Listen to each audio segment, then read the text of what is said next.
Ligados e integrados. Oferecimento Ouro Fino. Saúde animal. Sexta-feira, 7 de abril, feriado para muitos, mas por aqui também é dia de Ligados e Integrados. Dá só uma olhada nos assuntos de hoje.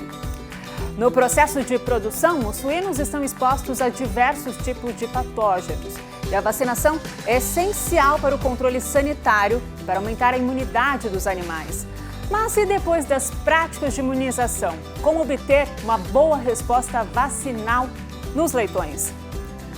Um alimento que vai bem no café da manhã até o lanchinho da madrugada. Aliado de muitos na dieta e também um quebra-galho na refeição.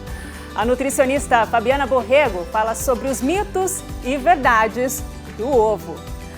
Tudo isso e muito mais agora no Ligados e Integrados.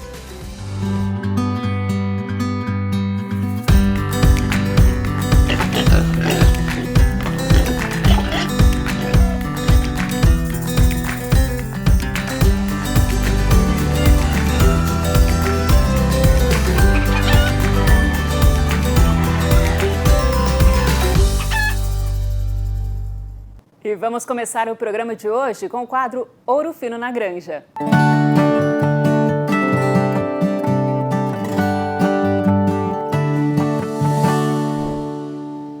Garantir a sanidade dos leitões é essencial para o bom desempenho do rebanho.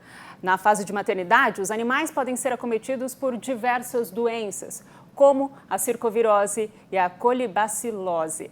A principal forma de prevenção contra essas enfermidades é a vacinação.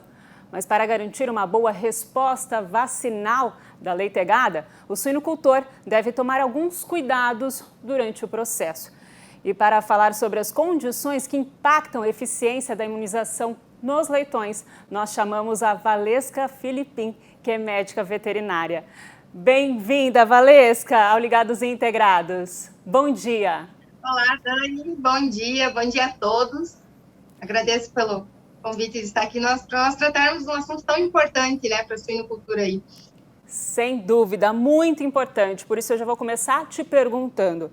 Bom, para garantir uma boa resposta vacinal dos leitões, as vacinas devem estar armazenadas corretamente. E aí eu queria que você falasse para a gente, Valesca, quais são as condições ideais desse armazenamento.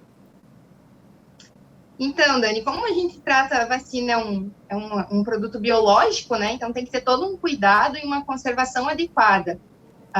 Em se tratando de temperatura, a faixa de temperatura que essas vacinas têm que estar guardadas, acomodadas, né? É entre 2 a 8 graus. E claro, tendo uma conservadora que a gente consiga mensurar essa temperatura, né? Então tem alguns termômetros, algumas conservadoras que já dão a temperatura certinha, né, para justamente fazer esse controle. Pois se a vacina chegar de congelar ou ficar muito tempo, uma temperatura elevada, ela já perde a efetividade dela, né? E aí ela pode ser descartada? Sim, aí tem que ser descartada porque tu não garante, né, não vai ter certeza que vai ter o efeito que precisa ter, né? Então a gente perde o material. Tá certo. Agora, tratando do manejo do produtor, o estresse térmico para os suínos é um fator que também pode impactar na resposta vacinal? Pode sim, Dani, porque justamente quando o animal está passando por um estresse térmico, principalmente, ele está tendo que gastar muita energia para compensar a temperatura não adequada dele, né? E esse momento da vacinação, nós precisamos que ele reserve essa energia justamente para ter uma resposta vacinal, para criar uma imunidade, né? Para que o sistema imune dele reconheça o antígeno da vacina e consiga gerar uma resposta frente a desafios, né?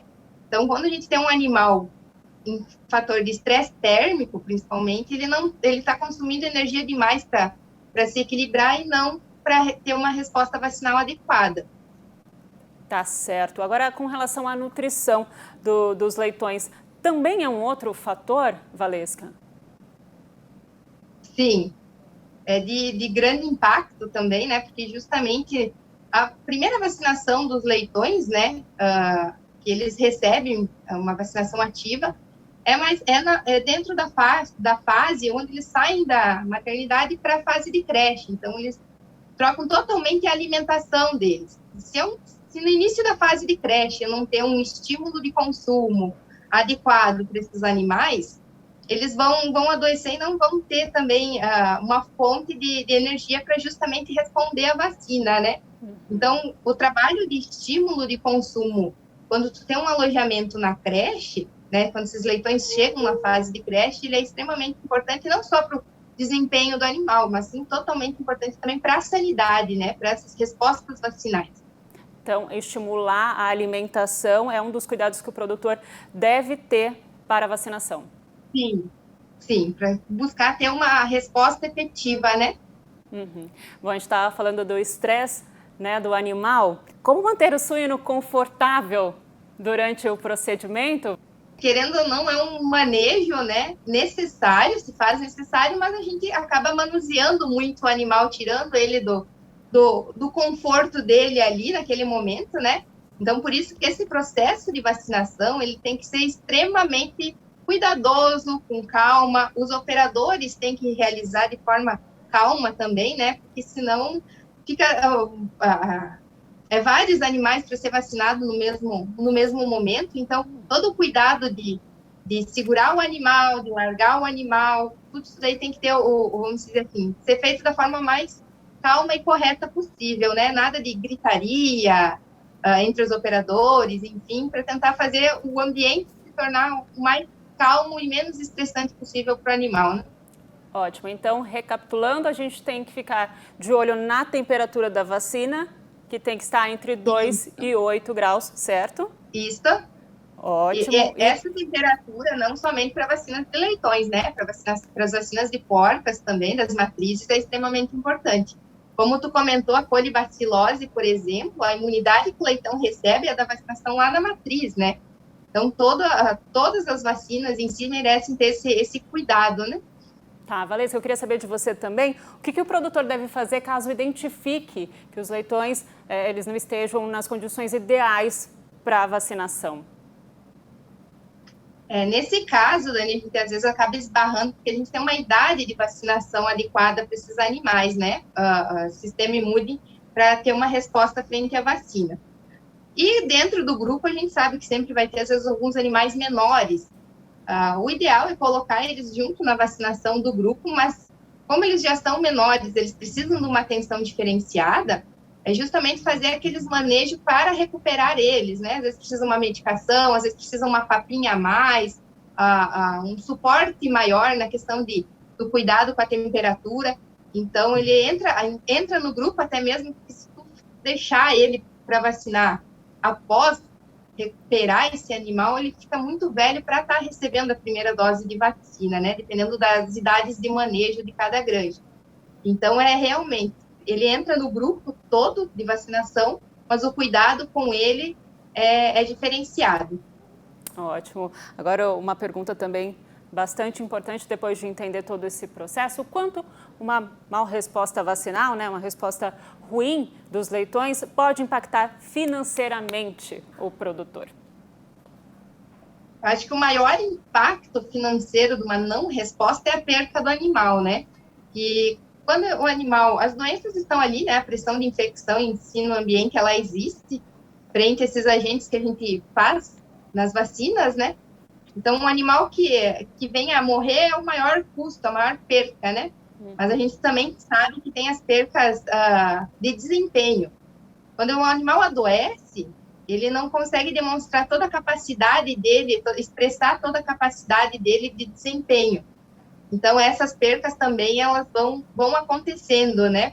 E o animal, quando adoeceu, a resposta da imunidade, né, tivesse ok, esse animal conseguiria chegar e desempenhar tudo que ele tem para desempenhar até o final, né?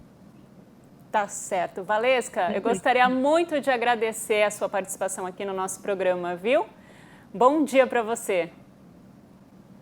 Eu que agradeço, Dani. Obrigada igualmente. Até uma próxima. Depois do intervalo, nós vamos falar de um alimento que está presente na mesa de muitos brasileiros, o ovo. Mas com tanto protagonismo, será que ele é o vilão? ou mocinho? Nós vamos descobrir daqui a pouco. Voltamos já.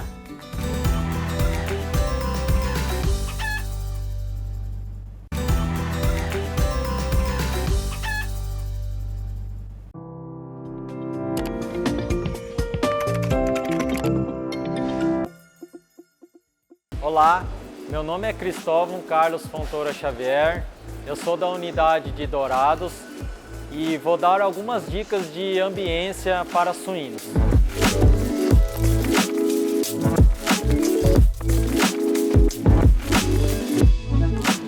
Dica 1, temperatura.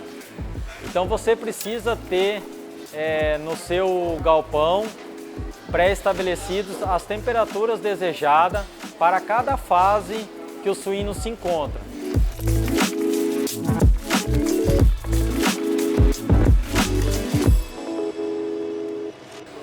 Dica 2, umidade.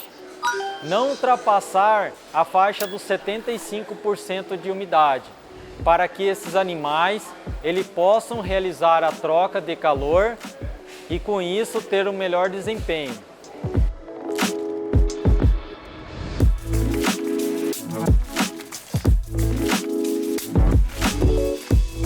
Dica 3, a pressão desejada de trabalho. Então você precisa fazer o setup do barracão para que você possa ter em determinados pontos a mesma ventilação, seja na frente, no meio e no fundo desse barracão, para que os mesmos animais eles sintam a mesma velocidade de vento e com que eles possam ter a mesma zona de conforto. E dica 4, qualidade do ar. A qualidade do ar, pensando nos níveis máximos de gases nocivos aos animais, para que eles possam não apresentar letargia e expressar o seu comportamento natural.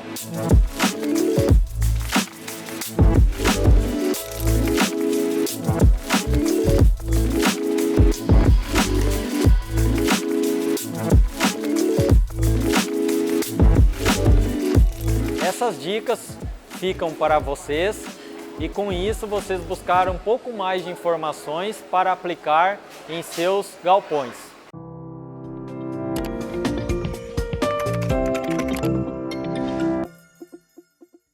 Estamos de volta e olha só, fique sempre de olho que aqui no Ligados Integrados nós compartilhamos muitas dicas técnicas. Agora nós vamos ver o suinocultor Luciano de Palmitos, de Santa Catarina, que melhorou o manejo automatizando o fornecimento de ração na granja. Olha só. Olá, bom dia. Eu sou Luciano Broinick, de Palmitos. Sou integrado da Seara, respondo das unidades de Itapiranga e São Miguel do Oeste. Colocar um pouco aqui do nosso manejo, do nosso dia a dia. Há 1 ano e meio atrás a gente trabalhava com 2 funcionários, 2 pessoas tocavam 1.600 animais.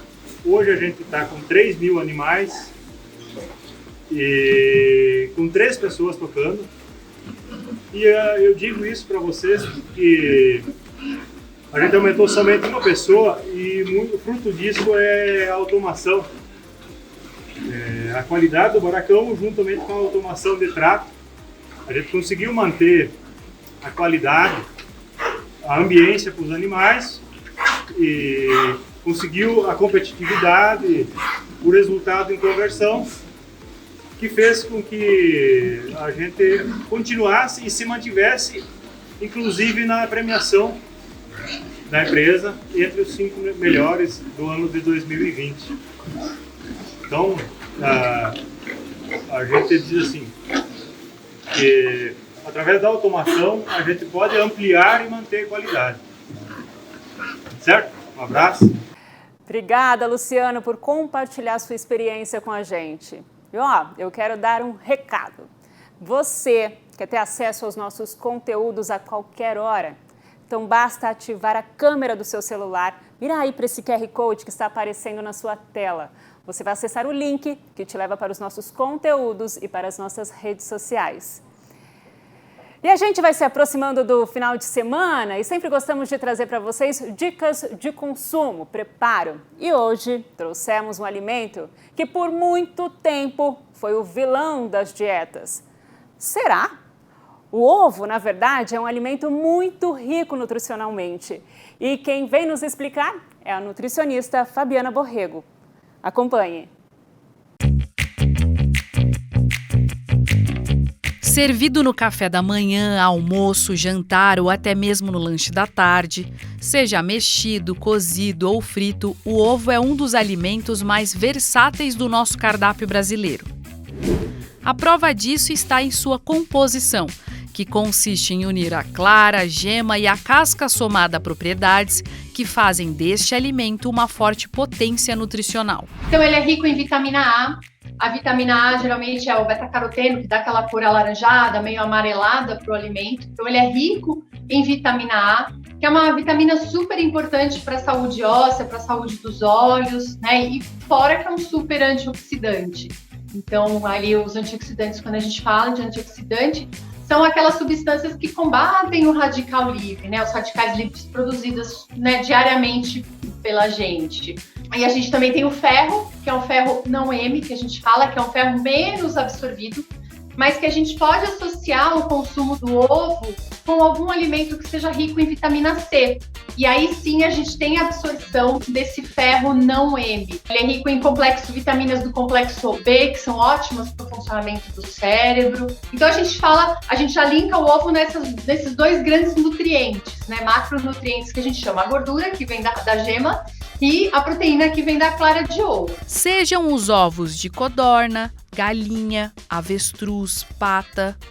É possível afirmar que todos os ovos carregam o mesmo valor nutricional? O que muda, às vezes, é um pouquinho a quantidade entre um e outro, né? Então, por exemplo, o ovo de codorna tem um pouco mais de colesterol do que o ovo de galinha, se a gente sempre comparar um ovo de galinha com uma quantidade de 5 ovos de codorna. Então, ele tem o dobro, na verdade, de colesterol do que o ovo de galinha. Então, os nutrientes acabam sendo o mesmo, o que muda um pouco é a quantidade entre um e o outro. Um vai ter um pouco mais, outro vai ter um pouco menos, né, e assim por diante. Por muito tempo, o ovo teve uma má reputação por ser um alimento prejudicial à saúde, principalmente pelo nível de colesterol.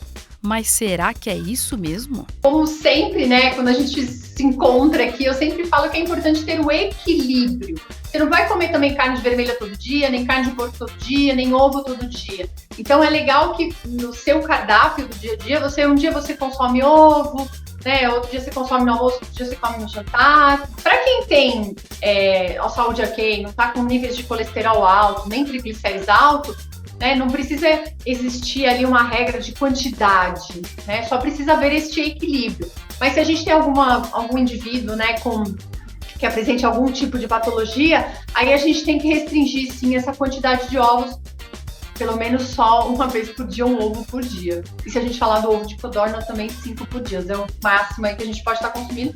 Se for uma pessoa que está com colesterol alto ou triglicéridos alto, precisa dar uma enxugada nesses níveis. E qual é a presença desse alimento na mesa dos consumidores brasileiros? O ovo é muito versátil, né? Então, assim, eu acho um alimento ótimo. E fora que ele tem, além dele entrar ali na função do nosso dia a dia como, de repente, um prato principal, ele tem funções muito importantes no preparo de alguns alimentos, né? Então, a clara de ovo, às vezes, para ajudar para decantar. Para você ter ideia, a clara de ovo a gente até usa no preparo de vinho. Por isso que a gente fala que tem vinhos veganos, né? Vinho vegano é aquele vinho que não vai usar a clara de ovo ali no processo, né, de clarificação do vinho. Então, é um vinho vegano, é um vinho que não usa a clara de ovo. Então, ele é muito versátil. A gente consegue usar ele para airar um bolo. Tem várias funções, não só simplesmente ali trazer nutrientes para a gente durante as refeições. Um levantamento realizado pela Associação Brasileira de Proteína Animal, a ABPA, revelou que o Brasil alcançou a média mundial de consumo de ovos entre 230 a 250 ovos por habitante ao ano. um resultado que representa também o trabalho de uma cadeia inteira de produção. Muito legal! E olha só, no YouTube do Ligados Integrados você tem acesso a essa reportagem de consumo e muitas outras. Basta acessar o youtube.com/ligadosintegrados. Aproveita, se inscreve, ativa o sininho para receber todas as novidades. E o programa de hoje fica por aqui. Bom feriado, bom fim de semana para você. Segunda, nós estaremos de volta com mais Ligados Integrados. Te espero às 11h30. Até lá!